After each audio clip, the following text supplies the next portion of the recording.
ज़मीन ते खाऊं घर था कहिड़ो वञो असां कंहिंजे दर था छो तड़क सहूं कंहिं भाड़े जा असां पाण चङाऊं पंहिंजे पाड़े जा असां पाण चङाऊं पंहिंजे पाड़े जा सुर ज़मीन ते खाऊं घर था कहिड़ो वञो असां कंहिंजे दर था छो तड़क सहूं कंहिं भाड़े जा असां पाण चङाऊं पंहिंजे पाड़े जा असां पाण चङाऊं पंहिंजे पाड़े जा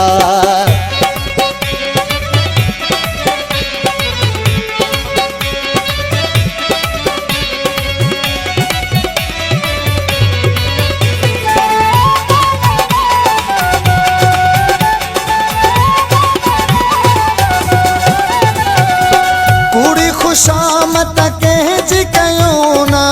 चवण बिना कंहिं ॾे बि वञूं न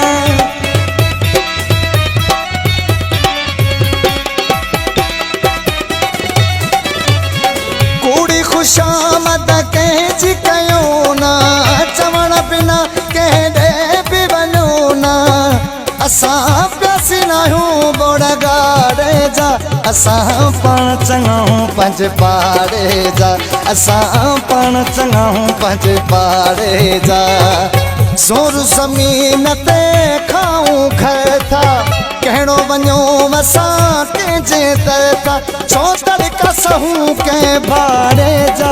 असां पाण चङाऊं पंहिंजे पाड़े जा असां पाण चङाऊं पंहिंजे पाड़े जा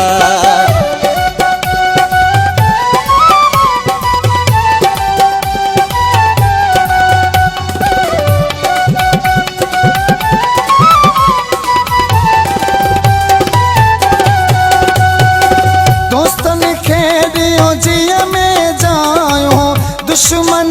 खे दग वठरायूं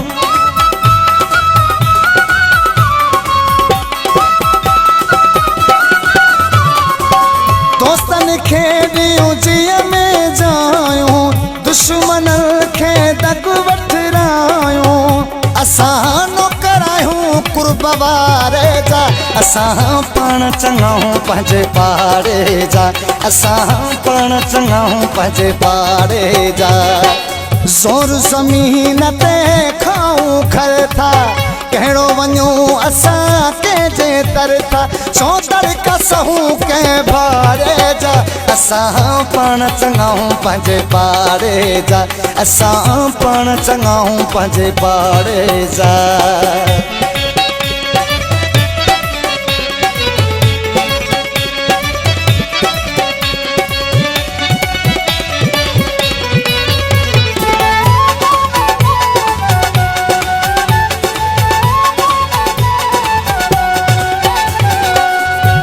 दसी हकीकी कहानी सच थो चवे ही अता शबरानी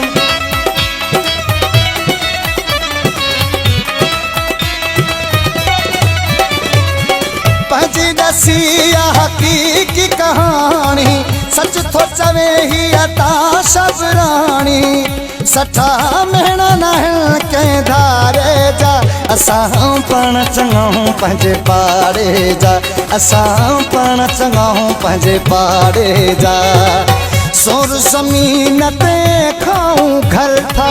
कहिड़ो वञो असां कंहिंजे दर था छो तड़क सहूं कंहिं भाड़े जा असां पाण चङाऊं पंहिंजे पाड़े जा असां पाण चङाऊं पंहिंजे पाड़े जा असां पाण चङाऊं पंहिंजे पाड़े जा असां पाण चङाऊं पंहिंजे पाड़े जा